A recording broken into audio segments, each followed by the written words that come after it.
Yes, you, the one who's always available, always helping, always putting others first. I've got a question for you. When was the last time you put yourself first?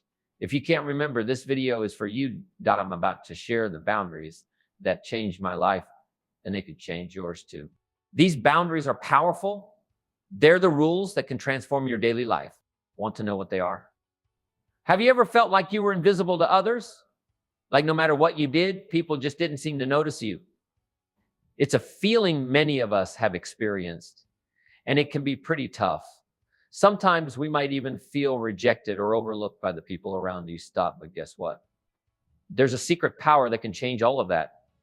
It's called focusing on yourself.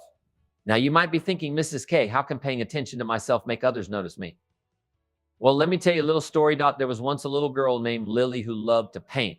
At first, she always painted what she thought others would like. She'd ask her friends and family what colors to use and what pictures to draw. But no matter how hard she tried, her paintings didn't seem special to anyone. Then one day, Lily decided to paint something just for herself. She used her favorite colors and drew the things she loved most. And you know what happened? Her art teacher noticed her painting and put it up on the wall. Suddenly, everyone was talking about Lily's amazing art. When we focus on ourselves and what makes us happy, we start to grow. We become more confident, more creative, and more true to who we are. It's like we're becoming the best version of ourselves. And the best part, when we focus on ourselves, we often discover new talents or interests we never knew we had. Maybe you'll find out you're great at telling jokes or that you have a knack for solving puzzles. These discoveries help us grow even more. Now, I bet you're wondering what other amazing things might happen when you start focusing on yourself. Well, get ready, because some pretty exciting changes are coming your way. As you grow and become more confident, something magical starts to happen. People begin to notice you more. It's not because you're trying to get their attention, but because you're showing your true self. You become more visible to others and to yourself too. But here's where it gets really interesting. What do you think happens when people start noticing the new, confident you? Well, that's what we're going to talk about next. Are you ready to find out? Welcome back, bookworms. This is Mrs. K. I'm glad you could join me. Now that you're becoming this amazing, confident version of yourself, something magical is about to happen. Did you know that butterflies can sense nectar from miles away? Well, guess what? People can sense your awesome new energy too. Let's talk about how your personal growth might become a powerful magnet, when we focus on ourselves and grow. It's like a caterpillar turning into a butterfly. At first, it's just a little bug crawling on leaves, but as it changes, it becomes a beautiful butterfly that everyone notices. The same thing happens when we work on ourselves. We start to shine brighter and brighter. As we change and grow, people around us start to notice. We're not trying to get their attention, but our confidence and happiness are like a warm, inviting glow. Have you ever seen a firefly light up on a summer night? That's kind of what it's like when we're growing and feeling good about ourselves. Let me tell you a story about a boy named Max. Max used to be very shy and didn't talk much in class, but then he found out he loved telling jokes. He started practicing at home, telling jokes to his family and his stuffed animals. As he got better at it, he felt more confident. One day at school, he told a joke during show and tell, and everyone laughed. After that, his classmates started talking to him more, and he even made some new friends. Max's newfound confidence was like a magnet, drawing people towards him. Now, here's where it gets really interesting. When we grow and change like Max did, sometimes people from our past start to notice too. Maybe old friends we haven't seen in a while, or even people who didn't pay much attention to us before. It's like they can sense our new energy, just like those butterflies sensing nectar from far away. But who do you think might come back into our lives? Could it be an old friend we lost touch with? Or maybe someone who didn't want to be our friend before? It's exciting to think about, isn't it? Sometimes people from our past do come back. They might see how much we've grown and want to be part of our lives again. They're drawn to view brighter selves. That's pretty cool, right? But here's something important to think about. Is everyone who comes back good for us? Just because someone wants to be in our lives again doesn't always mean it's the right thing.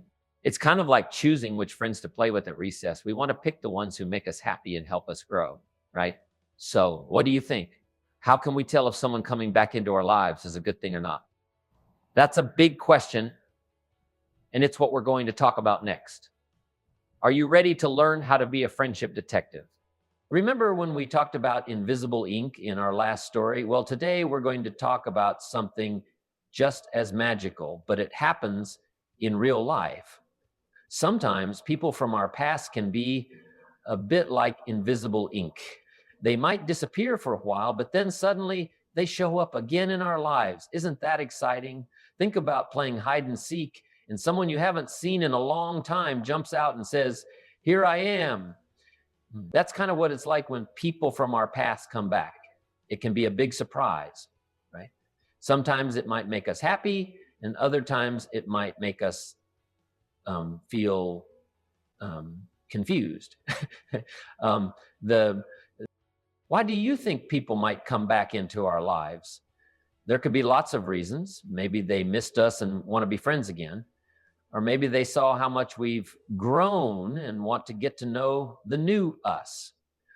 Sometimes they might even need our help with something. Let me tell you a story about a girl named Emma. Emma had a best friend named Lily in first grade, but then Lily moved to a different school and they didn't see each other for a long time. I know this because it happened to me a lot of times. I might not be around. Emma was sad at first, but she made new friends and learned to play the piano. 2 years later, guess what happened? Lily came back to Emma's school. She saw Emma playing piano at the school talent show and wanted to be friends again. It's pretty cool how people can come back into our lives, isn't it? It's like finding a toy you thought you had lost forever. But here's the tricky part. We need to be careful when old friends or people we used to know come back. Just like we check if our lost toy still works or if we still like playing with it, we need to think about whether having this person in our life again is a good idea.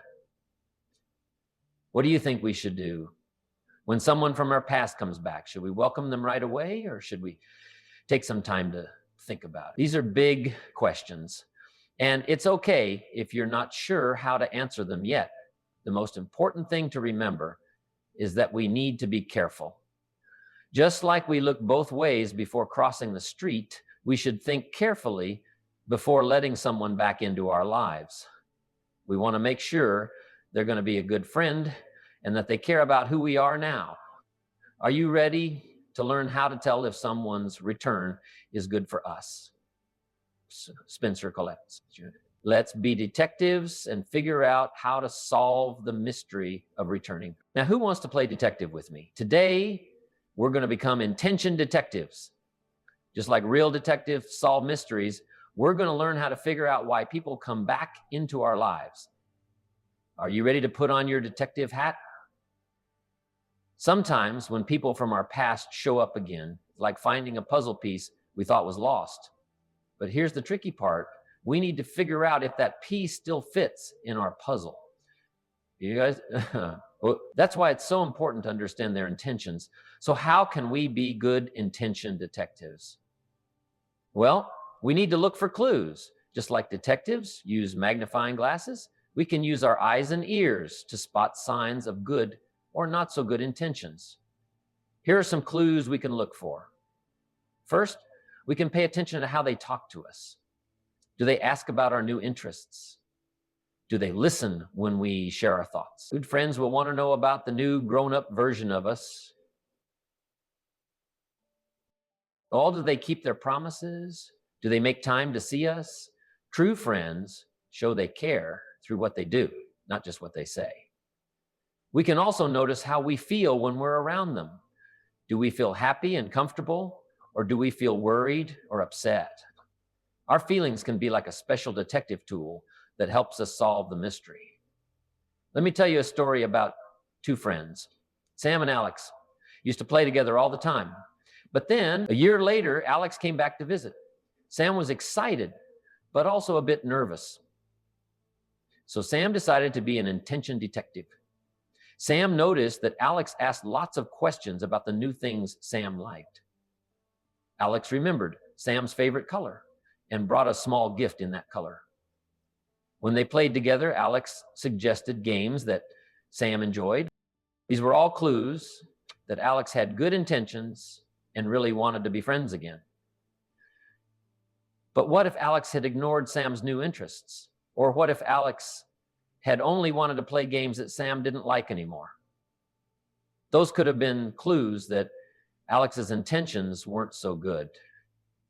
Isn't it exciting to think that we can all be intention detectives? By looking for these clues, we can solve the mystery of why people come back into our lives. And the best part is, the more we practice, the better detectives we become. Remember, the most important detective tool we have is our own feelings. If something doesn't feel right, it's okay to trust that feeling. You're the expert on you, after all. But here's another mystery to think about. What if the person who comes back has changed too? Just like we've grown and changed. They might have new interests and ideas. How can we figure out if their changes are good or not? Welcome back, friends. Today we're going to play a fun game called Spot the Growth. It's like our Spot the Difference game, but instead of looking at pictures, we'll learn to notice changes in people, even ourselves. Sometimes it's hard to see how people change. It's like they're wearing a magic cloak that hides their growth. This can be tricky, especially with people we've known for a long time. Imagine you have a friend who used to be scared of dogs. You always walked a different way to avoid the dog park. But what if one day your friend started to like dogs? They might not tell you right away, and you might not notice at first. That's why it's important to look for signs of growth in others. Why does it matter if we see how others have grown? Well, it's like giving someone a high five. When we notice and say nice things about someone's growth, it makes them feel good and helps them keep growing. Let me tell you about Tommy. Tommy used to get upset easily when playing games with his friends. He would shout and stomp his feet when he lost. His friends didn't want to play with him much. But Tommy decided to work on staying calm. He learned to take deep breaths and use kind words instead of shouting. At first, his friends didn't notice. But one day during a game, Tommy's team lost, and he didn't get upset at all. His friends were surprised and happy.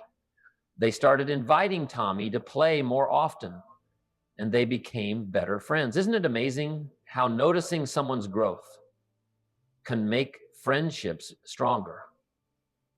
But how do we feel when people don't see how we've changed?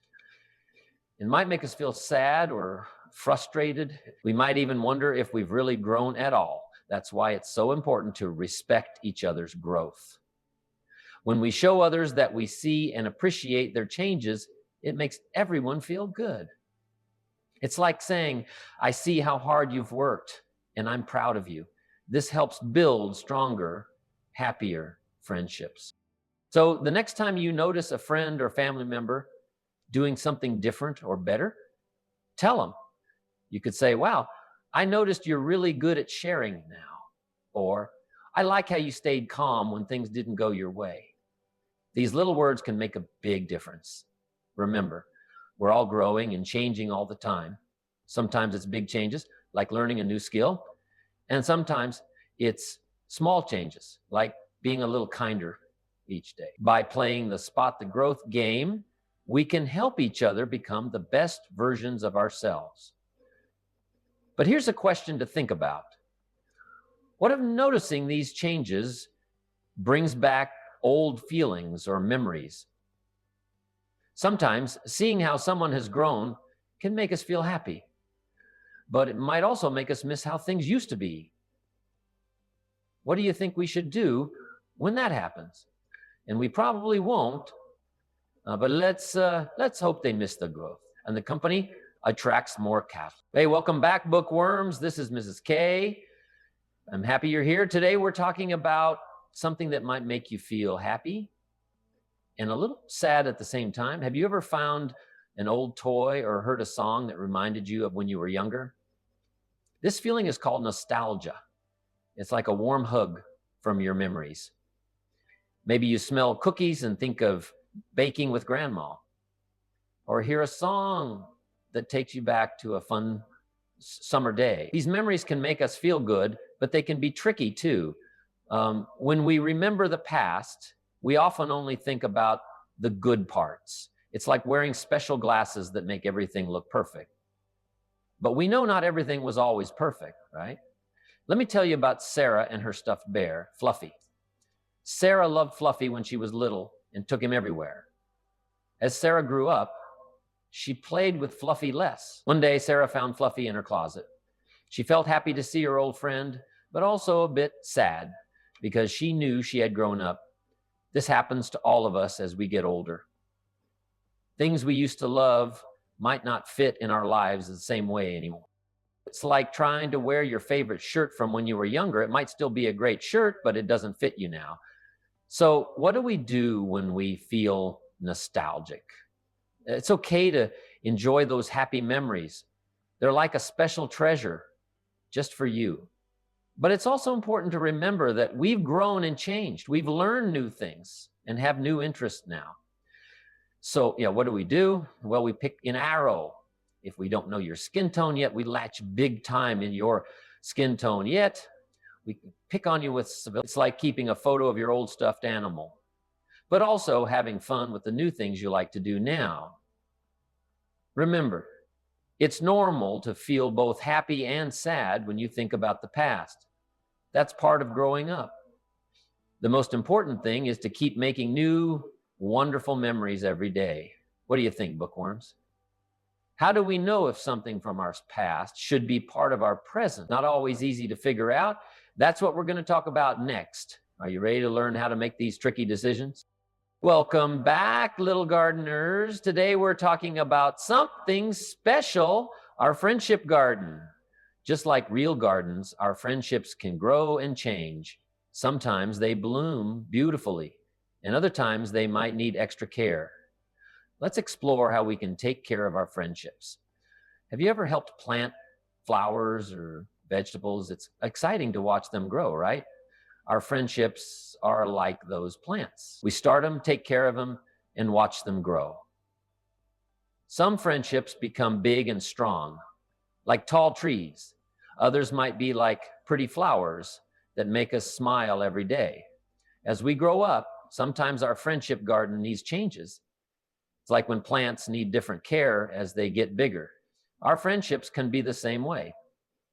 When we learn new things and find out what we really like, some of our old friendships might feel different. It's not because they're bad friendships. They just might not match who we are now. It's like having a plant that needs lots of water in a dry garden. The plant isn't bad. It just needs different care. Let me tell you about Alex. He loved building with blocks when he was younger, and his best friend Mia did too. They would spend hours making tall towers together. But as Alex got older, he started to love drawing instead. Mia still liked blocks, but Alex wanted to spend more time drawing. Alex realized that his friendship with Mia was changing, just like his friendships. And what can we do when a friendship feels different? We have some choices. Sometimes we can find new ways to connect with our old friends, like Alex showing Mia how to draw buildings. Other times we might need to give that friendship some space, like moving a plant to a new spot in the garden. The most important thing is to have friends who help us grow and be our best selves. These are the friends who cheer for us, listen to us, and make us laugh. So they're like the best plant food for our friendship garden. How can we take good care of the friendships that help us grow? We need to give them time and care, just like watering plants and giving them sunshine. We can do this by being kind, listening, and showing our friends we care about them. Remember, having a good friendship garden takes time and effort.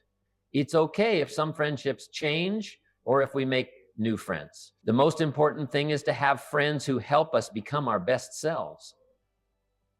But what if we're not sure about an old friendship? It can be hard to know what to do, right? Don't worry, next time we'll talk about how to handle tricky friendship situations.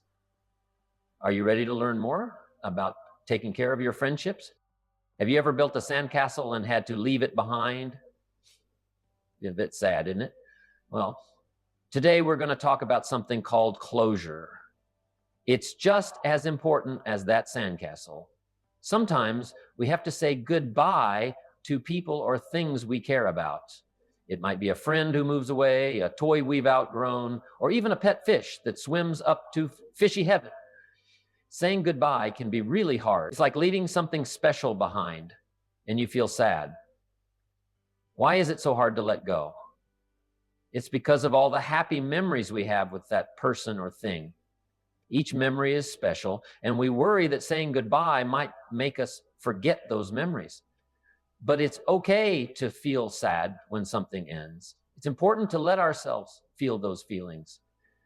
It's like finishing a really good book. We might feel sad it's over, but we're also happy we got to read it. Let me tell you about my friend Billy. Billy had a pet goldfish named Bubbles. He loved Bubbles so much. But one day, Bubbles went to the big fish bowl in the sky. Billy was very sad. To help him say goodbye, we had a little ceremony. We drew pictures of Bubbles, shared funny stories about him, and even sang a silly fish song. It helped Billy feel better and remember all the good times with Bubbles. That's what closure is all about. It's like keeping all our memories safe in a special place in our hearts. We're not really saying goodbye forever. We're thanking him for something he did for us that we love. We're just putting those memories somewhere safe so we can move forward. When we learn to say goodbye in a healthy way, it makes room for new and exciting things. Maybe Billy will get a new pet fish, or maybe he'll discover he loves taking care of plants instead. Who knows what could happen? So next time you have to say goodbye to someone or something, think about happy memories. Be thankful for the future. It might feel sad at first, but it will help you feel better and ready for new adventures. Now that we've learned about closure, what's next? How can we keep our hearts safe and happy as we move forward? That's what we'll talk about in our next story. Are you ready to learn about protecting your heart? I can't wait to tell you all about it. Welcome back, bookworms. This is Mrs. K. I'm glad you could join me. Today, we're going to talk about something special. Have you ever felt like you needed some space? Or maybe you wanted to say no, but didn't know how? Well, we're going to learn about a superpower that can help with all of that. This superpower is called a personal space shield.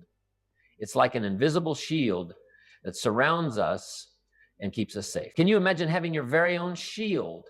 It's there to protect you and help you grow stronger every day.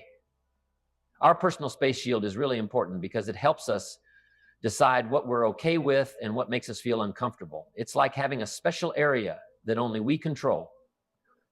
Sometimes other people might try to come into our space when we don't want them to. That's not very nice, is it? Let me tell you about my friend Sarah. Sarah loved to share her toys, but sometimes her cousin Tommy would take them without asking. This made Sarah feel upset. So Sarah decided to use her personal space shield. She told Tommy, "I like playing with you, but please ask before you take my toys." That was Sarah setting a boundary. When we have a strong personal space shield, we feel safe and happy. It helps us make good choices and tells others how we want to be treated. It keeps out the yucky stuff and lets in all the good things. Saying no is part of your superpower too. It might seem a little scary at first, but it's actually really cool. When we say no to things that make us feel bad or uncomfortable, we're making our shield even stronger. The stronger our shield gets, the more we can grow and try new things. Okay? It's like having a safe space to practice being brave. When we know our shield will protect us, we feel more confident to make new friends, try new activities, or speak up for ourselves.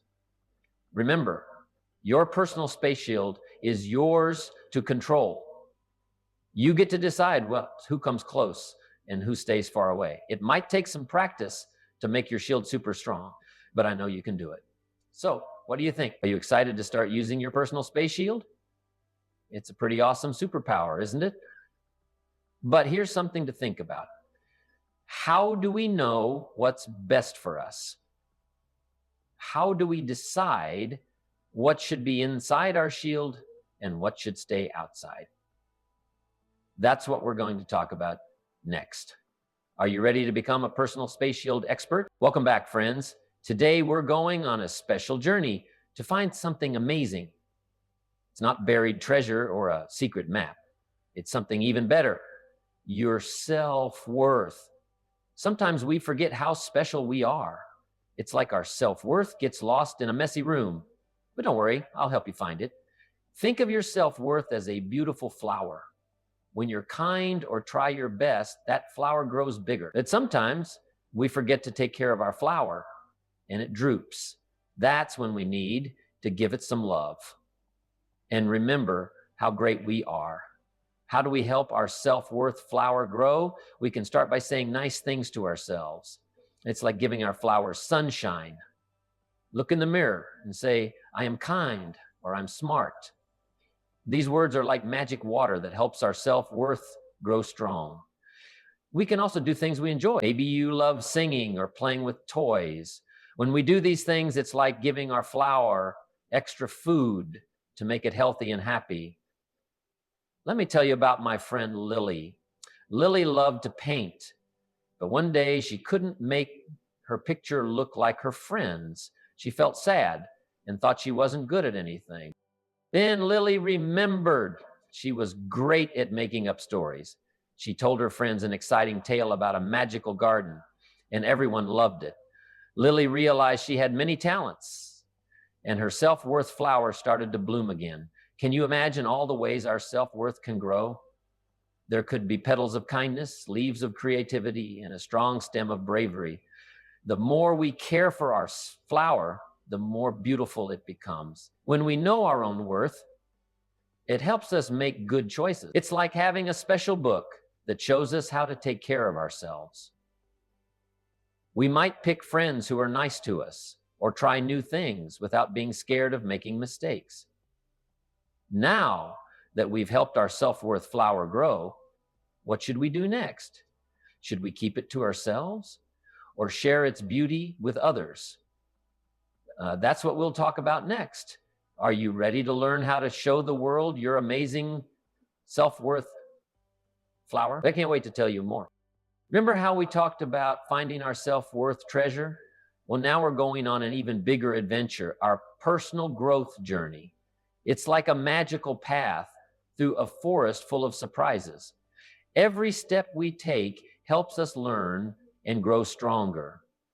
Sometimes we might trip or get a little lost, but that's okay. These tricky parts teach us how to solve problems and make us braver. Let me tell you about my friend Lily. She wanted to learn how to ride a bike without training wheels.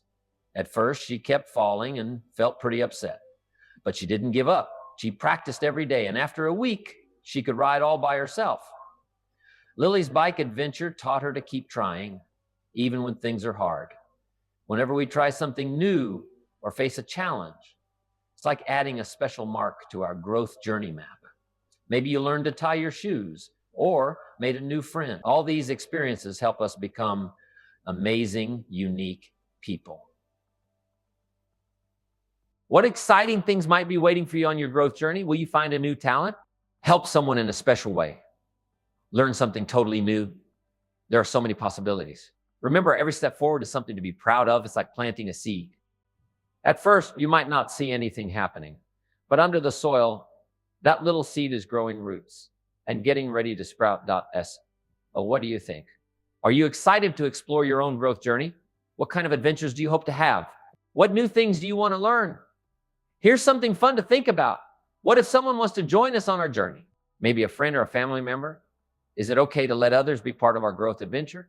That's what we're going to talk about next. Are you ready to find out how we can grow together with others while still following our own special path? I can't wait to tell you more. Welcome back, everyone. This is Mrs. K, and I'm so happy you're here with me today. Who likes putting puzzles together? I bet many of you do. Well, guess what?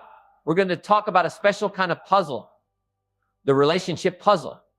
Our friendships and relationships are like pieces of a big, colorful puzzle. When we make new friends, it's like adding new pieces to our puzzle. But here's the thing, not all pieces fit perfectly. And that's okay. Sometimes we meet someone new and think they'll be a great friend. But as we get to know them, we realize they don't quite fit with us. It's like trying to put a square piece in a round hole. It just doesn't work. So how do we know if someone is a good fit for our relationship puzzle? One way is to look at our shared interests and values. Values are the things that are important to us, like being kind, honest, or loving animals. When we share these with someone, it's like our puzzle pieces have matching patterns. Let me tell you about my friend Sarah. Sarah loves solving mysteries and helping animals. One day, she met a new girl named Emma at the animal shelter. They were both walking dogs. As they talked, they found out they both liked solving puzzles and helping animals. Sarah and Emma's puzzle pieces fit well together because they shared these interests and values. Isn't it exciting to think about all the great people we might meet who could fit into our relationship puzzle? Some might be old friends, while others might be new friends we haven't met yet. The best part is, our puzzle can keep growing and changing as we do. Remember, finding the right pieces for our puzzle takes time and patience. We might try out lots of different pieces before we find the ones that fit just right. And that's okay. Every person we meet teaches us something new about ourselves and what we want in a friend.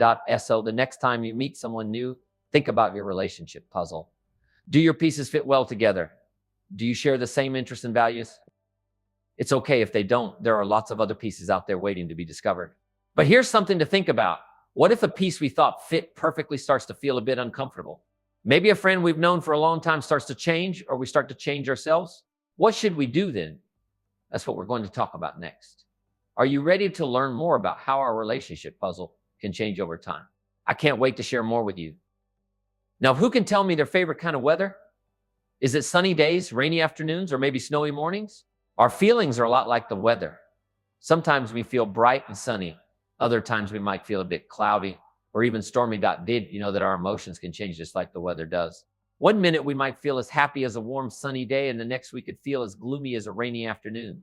It's totally normal for our emotional weather to change throughout the day. But here's something interesting to think about. The people around us can affect our emotional weather too.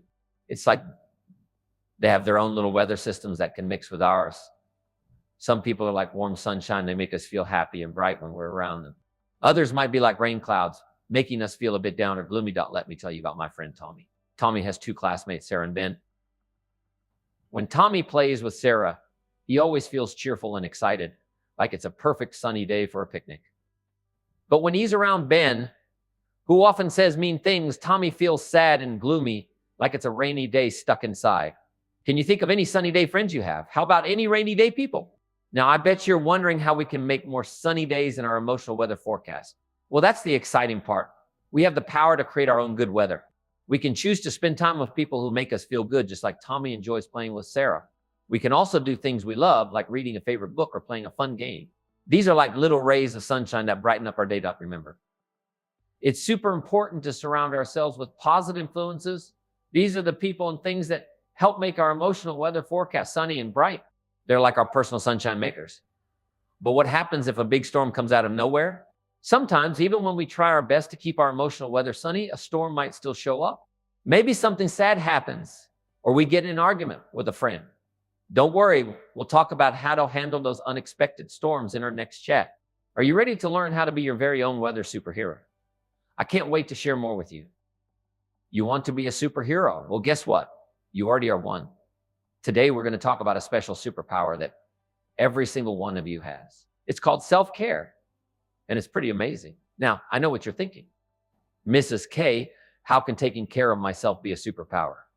Well, let me tell you, it's one of the most important powers you can have. Self-care is like charging up your superhero battery. When you take good care of yourself, you have more energy to do all the things you love and help others too. But here's the tricky part. Sometimes we forget to use our self-care superpower. We get so busy playing, learning, and having fun that we don't remember to recharge our batteries. It's like forgetting to plug in your tablet before it runs out of power. Oops. So what are some ways we can use our self-care superpower? Well, there are lots of simple things you can do. Getting enough sleep is like putting on your superhero cape. It helps you feel strong and ready for the day. Eating healthy foods is like fueling up your superhero jetpack. And taking time to relax and do things you enjoy. That's like giving your superhero mind a big comfy hug. Let me tell you about my friend Emma. Emma loved to play soccer, but one day she felt really tired and grumpy. She didn't want to play with her friends or even eat her favorite snack. Emma's mom reminded her to use her self-care superpower. So Emma took a nice bubble bath, read her favorite book, and went to bed early. The next day, Emma woke up feeling happy and full of energy again. She was ready to play soccer and have fun with her friends. That's the power of self-care. Isn't it exciting to think that you have this amazing superpower? Every time you brush your teeth, take a nap when you're tired, or tell someone how you're feeling, you're using your self-care superpower. It's like you're putting on your invisible superhero suit. And here's the best part: when we take good care of ourselves, we can help others even more. It's like how superheroes in movies always make sure they're strong and ready before they go out to save the day. When we feel good, we can be better friends, helpers, and learners. So, are you ready to become a self-care superhero? Remember, every time you do something to take care of yourself, your superpower gets stronger. You're doing something really important and amazing. But wait a minute. What if someone tries to stop you from using your self-care superpower? What if they say it's not important, or that you should always put others first? Well, that's what we're going to talk about next. Are you ready to learn how to protect your super important self-care power? I can't wait to share more with you. Welcome back, friends. Today we're going to talk about something really important in our friendships. Did you know that friendships need care, just like plants or pets? Let's explore how we can make our friendships strong and happy. Have you ever thought about what makes a good friend? It's like putting together a puzzle. Each piece matters, and when they all fit, we get a beautiful picture of friendship. What are some of these important pieces? One big piece is kindness. When we're kind to our friends, it makes them feel special and loved. Another important piece is trust. When our friends can count on us, it makes our friendship stronger. Let me tell you about my friends Sarah and Emma. They have a great friendship. Sarah always listens when Emma's feeling sad, which is like adding a piece of understanding to their friendship puzzle. Emma makes Sarah laugh when she's having a bad day, which is like adding a piece of joy. Together, they've made a friendship that's as wonderful as a finished puzzle. Isn't it fun to think about making your own friendship puzzle? Maybe you'll add a piece of silliness, shared interest, or loyalty. The best part is every friendship can be unique. Remember, just like it takes time to finish a big puzzle, the best friendships take time to grow. We can't rush them or expect them to be perfect right away. Sometimes we might need to move pieces around, and that's okay. What do you think your friendship puzzle would look like? What special pieces would you add? I bet you have some great ideas. But here's something to think about. What if we put the wrong piece in our friendship puzzle? Maybe we say something unkind or forget to keep a secret. What should we do then? That's what we're going to talk about next. Are you ready to learn how to fix a friendship puzzle that's gone a little wrong? I can't wait to tell you more. Have you ever gotten a scrape on your knee and needed a Band-Aid? Well, sometimes our feelings can get hurt too. That's why today we're going to talk about something really special called an emotional first aid kit. It's like a magical toolbox that helps us feel better when we're sad, angry, or upset. Doubt. I know what you're thinking. Mrs. K, how can we put a Band-Aid on our feelings? Well, it's about tools that can make our hearts feel better. Sometimes things happen that make us feel bad inside. Maybe a friend said something mean, or we didn't do as well on a test as we hoped. When that happens, it's like our heart gets a little bruised. That's when we need our emotional first aid kit. So what do we put in this special kit? We can start with deep breaths. Taking slow, deep breaths is like giving our feelings a big, warm hug. We can also add our favorite stuffed animal or cozy blanket. These things are like comfort food for our hearts. Let me tell you about my friend Timmy. One day, Timmy felt really sad because he couldn't go to the park with his friends. His mom reminded him about his emotional first aid kit. Timmy took some deep breaths, hugged his favorite teddy bear, and drew a picture of how he was feeling. After a while, Timmy started to feel much better. He was ready to play at home and even came up with a fun new game. Isn't it cool to think about all the different things we could put in our emotional first aid kits? Maybe you'd like to add a happy song that always makes you smile, or a special rock that you can hold when you're feeling worried. Your kit can be as unique as you are. Remember, having an emotional first aid kit doesn't mean we'll never feel sad or upset, but it does mean we'll be ready to take care of ourselves when those feelings feeling. It's like being our own superhero, always ready to save the day. So what do you think you'd like to put in your emotional first aid kit? A favorite book? A picture of someone you love? There are so many great things you could choose. But here's something to think about. What if we have a really big feeling that our kit can't fix right away? What if we're so upset that none of our tools seem to work? Don't worry, that's what we're going to talk about next. Are you ready to learn what to do when we have super big feelings? I can't wait to tell you more. Welcome back, everyone. This is Mrs. K, and I'm so excited you're here with me today. Who can tell me what the colors on a traffic light mean? That's right. Red means stop. Yellow means slow down, and green means go. Did you know we can use these same colors to help us figure out who to trust? Let's imagine we have a special traffic light inside us that lights up when we meet new people or spend time with others. This light helps us decide if someone is safe to be around or if we should be careful. Isn't that cool? Sometimes we might think everyone deserves a green light right away. But that's not always true. Just like we look both ways before crossing the street, we need to pay attention to how people act before we trust them. Completely. So, how do we know what color light to give someone? Let's talk about some examples. If someone is always kind to you, listens when you speak, and keeps their promises, that's a green light behavior.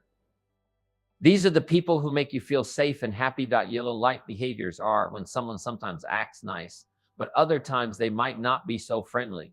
Maybe they forget to include you in games or say things that hurt your feelings without meaning to. With yellow light people, we can still be friendly, but we might want to be a little careful. Red light behaviors are the ones that make us feel scared or upset. If someone is mean, breaks promises all the time, or tries to make you do things you don't want to do, that's definitely a red light. It's important to tell a grown-up you trust if you see red light behaviors. Let me tell you about my friend Sarah. Sarah met a new girl named Emma at the park. At first, Emma was really nice and shared her toys. But then Emma started to only be nice when she wanted to play with Sarah's toys. Sarah's trust traffic light turned yellow. She decided to be careful around Emma and not share her special toys until she knew Emma better. Isn't it exciting to think that you have your very own trust traffic light? It's like having a superpower that helps you make smart choices about who to trust. Every time you use your trust traffic light, you're keeping yourself safe and learning more about building good friendships. Remember, it's really important to listen to your inner traffic light. If something doesn't feel right, it's okay to slow down or stop. Your feelings are important, and they help keep you safe. But here's something to think about. What if the light keeps changing colors? Maybe someone is green one day, but yellow the next. What should we do then? That's what we're going to talk about next. Are you ready to learn more about how to handle changing trust traffic lights? I can't wait to share more with you. Friends, let's think about something fun. Have you ever thrown a boomerang? It's amazing how it comes right back to you. Well, kindness works just like that. It's like a special boomerang that always finds its way home. When we do something nice for someone, it might not come back right away. We might wonder if our kindness made a difference. But here's the cool part. Kindness always comes back, even if we don't see it right away. You can spread kindness in easy ways every day. We can smile at someone who looks sad, help a friend with homework, or just say thanks to our parents or teachers. These small acts are like tiny kindness boomerangs we send out. Let me tell you about my friend Tommy. One day he saw a new kid sitting alone at lunch. Tommy sat with him and shared his cookies. The new kid, Alex, was so happy. A few weeks later, when Tommy forgot his lunch money, guess what? Alex shared his lunch with Tommy. The kindness boomerang came back. Isn't it exciting to think about the surprises kindness can bring? Maybe the person you help today will help someone else tomorrow, and so on. Your small act can start a big chain of nice things happening. Here's something cool. When we're kind to others, we feel happier too. It's like our kindness boomerang gives us a big hug. People notice our kindness and want to be nice to us too. We're spreading happiness everywhere. Being kind to ourselves matters too. When we take care of ourselves, it's easier to be kind to others. It's like charging up our kindness boomerang so it can fly further. So are you ready to throw your kindness boomerang and see what happens? You'll be amazed at all the wonderful things that come back. But what if someone catches our kindness boomerang and doesn't throw it back? What if we're nice to someone and they're not nice in return? That can feel disappointing, right? And don't worry, next time we'll talk about what to do when that happens. Are you ready to learn more about spreading kindness, even when it's hard? I can't wait to share more with you. Have you ever tried to speak a different language? It can be pretty tricky, right? Well, talking about our feelings is kind of like speaking a whole new language too. Let's explore how we can become feelings translators. Sometimes it's hard to find the right words to say how we feel. We might know we're upset, but we're not sure if we're sad, angry, or maybe even a little scared. It's like trying to describe a color we've never seen before. But don't worry, I've got some great ideas to help us become expert feelings translators. First, we can pay attention to how our body feels. Does your tummy feel funny when you're nervous? Do your cheeks get hot when you're embarrassed? These body clues can help us figure out what emotion we're feeling. Another great trick is to use a feelings chart. It's like a menu of emotions with pictures that show different facial expressions. When you're not sure how you feel, you can look at the chart and find the face that matches yours. Let me tell you about my friend Lily. One day, Lily came to school feeling upset, but she didn't know how to explain it. Her teacher showed her a feelings chart, and Lily pointed to the frustrated face. She realized she was feeling frustrated because she couldn't tie her shoes that morning. Once Lily could name her feeling, she felt much better and was able to ask for help. It's amazing how many different feelings we can have. There are so many emotion words to discover. We might feel happy, curious, proud, or even silly. Learning new feeling words is like adding more colors to our emotional rainbow. When we can clearly say how we feel, it helps our friends and family understand us better. It's like turning on a light in a dark room. Suddenly, everything becomes clearer. If we tell our friend, I feel sad that we can't play today, they'll understand why we look upset and might even suggest playing another time. But what if we use our feelings words and someone still doesn't understand how we feel? Maybe they speak a different emotional language. Don't worry though. Next time we'll talk about what to do when that happens. Are you ready to learn more about how to help others understand our feelings? I can't wait to share more with you. Welcome back, friends. This is Mrs. K, and I'm so happy you're here with me today. Have you ever grown a plant from a seed? It's amazing to watch something so tiny turn into a beautiful flower or yummy vegetable. Today, we're going to talk about growing something special, a gratitude garden. You might be thinking, Mrs. K, how can we grow gratitude? It's not a plant, but being thankful is a lot like taking care of a garden. We can plant little seeds of thankfulness in our hearts. Every time we notice something good and say thank you, we're planting a seed. It could be thanking your parents for taking care of you or being grateful for your favorite snack. Sometimes we forget to water our gratitude garden. We get busy with school and playing, and we might not notice the good things around us. If we don't pay attention, our gratitude might not grow as big and strong as it could. Keep our gratitude garden growing. We can think about the good things in our lives every day. It's like giving our gratitude plants lots of sunshine and water. When we do this, we start to feel happier. Let me tell you about my friend Emma. Emma started writing down things she was thankful for every night. On Monday, she wrote, I'm grateful for my dog's wagging tail. On Tuesday it was, I'm thankful for the pretty sunset I saw today. As Emma kept writing, she started looking for good things all day long. Her gratitude garden was growing in a special way. What do you think your gratitude garden might look like? Maybe you'll have bright sunflowers of thanks for your family and friends, or tall trees of gratitude for your favorite books. You might even have little sprouts of thankfulness for cozy blankets or the sound of rain.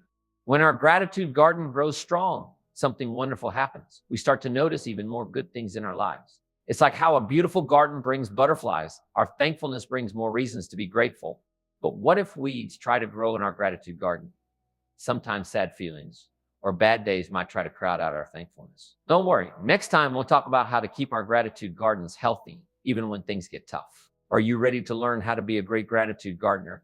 I can't wait to share more with you. All right, little sailors. Who's been on a boat ride before? Isn't it fun to feel the wind in your hair and see water all around you? Today, we're going to talk about a special kind of boat called the Forgiveness Ferry. It's not a real boat, but it's really important. Imagine there's a big, wide river in front of you. On the other side is a beautiful place where you feel happy and free. But sometimes when someone hurts our feelings or does something that makes us sad, it's like that river gets super wide. We might think it's too big to cross that. That's where the Forgiveness Ferry comes in. Forgiveness is like a magical boat that helps us cross that big river of hurt feelings. It's not always easy to get on, but when we do, it helps us feel better. You might be wondering, Mrs. K, how does forgiveness help us? Well, when we forgive someone, it's like we're letting go of heavy rocks we've been carrying. Those rocks are all the sad or angry feelings we've been holding on to. When we drop them, our boat can go much faster across the river. Let me tell you about my friend Tommy. One day, Tommy's sister broke his favorite toy car. Tommy was so upset. He didn't want to talk to his sister or play with her. It was like a big river of anger between them. But then Tommy's mom told him about the Forgiveness Ferry. Tommy thought hard and decided to forgive his sister. He told her it was okay and that he knew she didn't need to break his toy. Guess what? Tommy felt so much better. It was like he crossed that river and found a sunny beach on the other side. Can you imagine how good it feels to reach the other side of that forgiveness river? It's like finding a new world where you can play and laugh again. When we forgive, we're not saying that what happened was okay. We're just choosing to let go of those hurt feelings so we can be happy again. Here's something cool about the forgiveness fairy. It's a gift we give ourselves. When we forgive, we're the ones who feel better. We don't have to carry around all those heavy, sad feelings anymore. It's like giving ourselves a big hug. But what if we're not ready to get on the forgiveness ferry yet? What if we're still too hurt? That's okay too. Sometimes we need more time before we're ready to forgive. Next time, we'll talk about what to do when we're not ready to board the ferry. Are you excited to learn more about how to handle big feelings? I can't wait to tell you all about it. Remember how we talked about superheroes? Today, we're going to talk about a special superhero power that you all have. It's called confidence, and it's like wearing a magical cape. Have you ever dressed up as a superhero? It's fun to put on that cape and feel like you can do anything, right? That's what confidence feels like. It's like an invisible cape that makes you feel strong and brave. Sometimes our confidence cape can feel heavy. Maybe you're trying something new and you're not sure if you can do it. Or maybe someone said something that made you feel sad. That's when our cape might feel too big or too heavy. But don't worry. We can make our confidence cape stronger and lighter. One way is to remember what we're good at. What do you do really well?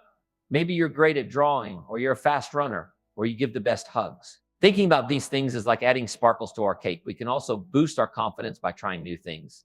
Even if we're not perfect at first, just trying is like adding a shiny badge to our cape. And every time we practice, our cape gets a little stronger. Let me tell you about my friend Lily. She wanted to learn how to ride a bike, but she was scared of falling. Her confidence cape felt heavy that day. But Lily decided to be brave and try anyway. She put on her helmet, grabbed the handlebars, and started pedaling. She wobbled at first, but she kept going. After a few tries, Lily was riding all by herself. Her confidence cape was shining so bright, you could probably see it from space. Isn't it cool to think about all the things our confidence cape lets us do? When we wear it, we can try new things, make new friends, and even help others feel brave. It's like a superpower that gets stronger every time we use it. Our confidence cape helps us face all kinds of challenges. Whether it's reading a book in front of the class, trying a new food, or standing up for a friend, our cape is there to help us be brave. But what if someone tries to take our cape away? What if they say mean things or tell us we can't do something? Don't worry, we'll talk about that next time. Are you ready to learn how to protect your amazing confidence cape? I can't wait to tell you more. You know how your house feels just right when it's not too hot and not too cold. Our feelings can be like that too, but sometimes our emotions get out of balance. What if I told you that you have a special power to control your inner weather?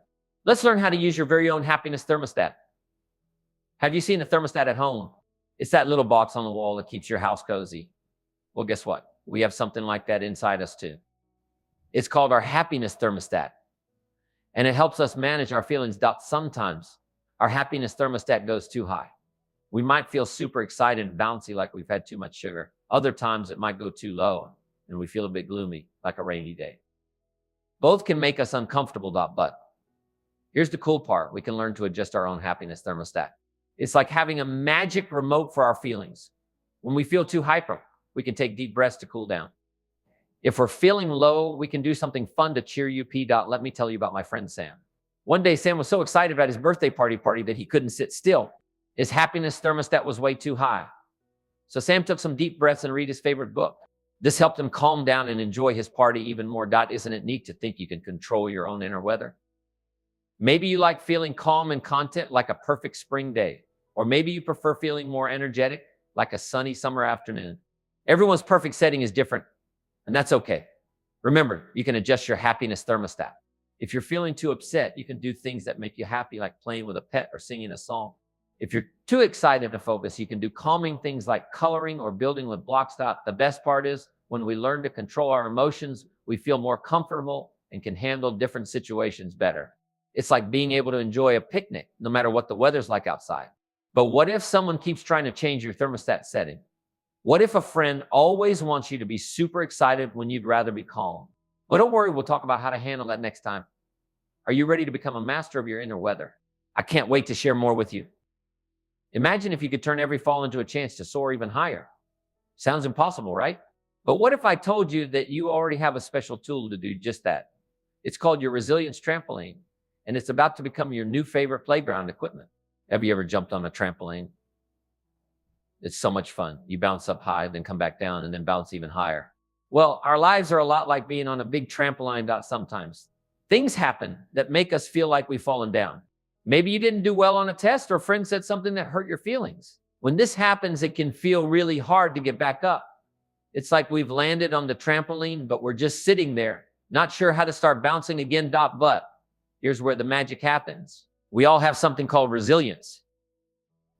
It's like a special power that helps us bounce back when we fall. Just like how a trampoline helps us jump higher, our resilience helps us come back even stronger after tough times. Let me tell you about my friend Tommy. Tommy loved to build towers with blocks. One day, he was building the biggest tower he'd ever made. But just as he was about to put the last block on top, the whole thing fell down. Tommy felt so sad. But then he remembered his resilience trampoline. He took a deep breath, thought about what he learned from his fallen tower, and started building again. This time he made the base wider, and guess what? His new tower was even taller than before. Can you imagine how great it feels to bounce back like that? It's like you're at the very top of your jump on the trampoline, and you can see everything around you. You feel strong, brave, and ready for anything. The best part is every time we use our resilience trampoline, we get a little bit stronger. It's like exercising a muscle. The more we practice bouncing back, the better we get at it. Soon, even big falls won't keep us down for long. But what if our trampoline gets a little worn out? Sometimes after a lot of bouncing, we might feel tired. Don't worry though. In our next chat, we're going to talk about how to take care of our resilience trampoline so it's always ready when we need it. Are you excited to learn how to keep your bouncing power strong? I can't wait to share more with you. Remember, every fall is a chance to bounce back higher. So next time something tough happens, think of your resilience trampoline. Take a deep breath and get ready to soar. Welcome back, music lovers. This is Mrs. K, and I'm so happy you're here. Today, we're going to talk about a special kind of music, our self-care melody. Have you ever thought about how you take care of yourself? Is it making your own song? Your kindness, creativity, and bravery are the notes that make up this beautiful tune. When all these parts of you come together, it creates a melody that's just for you. Sometimes our self-care melody might not sound quite right. We might forget how special we are, or we might listen to unhappy thoughts. It's like when a guitar string is too loose or a piano key is out of tune. How can we make our self-care melody sound better? There are lots of easy ways. We can start by doing nice things for ourselves every day. It's like tuning each instrument carefully. We can also do things that make us smile, like reading a book or playing with friends. That's like practicing our favorite songs. Let me tell you about my friend Zoe. Zoe loved to dance, but sometimes she worried about what others thought. Her self-care melody was very quiet. So Zoe decided to dance just for herself. Every afternoon, she put on her favorite music and danced in her room, not caring if anyone was watching. Soon Zoe's self-care melody was playing loud and clear. She even joined a dance class at school. Can you imagine how wonderful your self-care melody could sound? Maybe it's as big as a marching band or as gentle as a lullaby. The best part is your melody is special. No one else sounds exactly like yours. When we play our self-care melody with joy, something amazing happens. Other people start to hear our beautiful music too. They might want to create their own self-care melodies. Soon, we could have a whole concert of people celebrating how they take care of themselves. Remember, you're the composer of your self-care melody. You get to choose which notes to play and how soft or loud. Even if you make a mistake sometimes, that's okay. Just keep practicing, and your music will get more beautiful every day. Now, let's put all our melodies together for a big finish. Can you imagine how amazing it would sound if everyone played their self-care melody at the same time? That's the kind of music that can make the world a happier place. Are you ready to start your song? Welcome back, friends. This is Mrs. K, and I'm so proud of all the amazing things we've learned together. Remember, you have a special strength inside you that makes you unique and wonderful. It's important to take care of yourself and set boundaries that make you feel safe and happy. You're all growing into amazing, caring people. I can't wait to see the great things you'll do as you keep learning and loving yourselves. Remember, you're special just the way you are.